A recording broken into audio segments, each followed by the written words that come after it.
La rivière des Mille-Îles prend plusieurs appellations au cours des siècles. D'abord nommée Makigotec, rivière au râteau par les Abénaquis, elle prend ensuite le nom de rivière Saint-Jean en l'honneur de Jean Nicolet. Plus tard, les Jésuites la nomment rivière Jésus et en 1754, Nicolas Gaspard Boucault, conseiller du roi, la baptise rivière des Mille-Îles, faisant ainsi référence aux nombreuses îles qui la parsèment.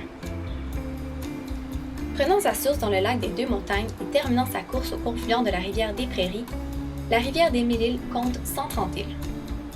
Longue de 42 km, elle se divise en 4 zones. La baie des Grandes Largeurs à Saint-Eustache, l'archipel de Sainte-Rose, les rapides de Terrebonne et le corridor fluvial de la Chênaie. C'est toutefois dans l'archipel de Sainte-Rose que se retrouve la plus grande concentration d'îles. La richesse de la faune et la flore vivant sur le territoire de la rivière des Mille-Îles est extraordinaire et plusieurs actions de conservation et de préservation ont été mises sur pied afin de protéger ces fragiles écosystèmes. Par exemple, dans l'archipel de Sainte-Rose se trouve le parc de la rivière des Mille-Îles. Fondé en 1987 par Éco-Nature, ce parc abrite aussi le refuge faunique de la rivière des Mille-Îles.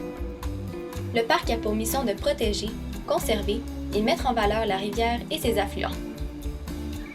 Ce paysage exceptionnel et l'abondance des plages contribuent au développement touristique de Sainte-Rose. En effet, dès la fin du 19e siècle, des villégiateurs viennent profiter des activités récréatives de la rivière durant l'été. Canotage, pêche sportive, baignade, détente et courses de régate attirent les vacanciers saisonniers ou de passage.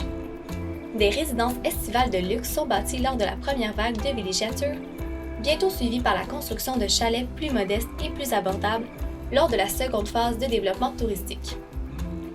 Grâce à la proximité de la rivière, la population de Sainte-Rose pouvait doubler durant la saison estivale.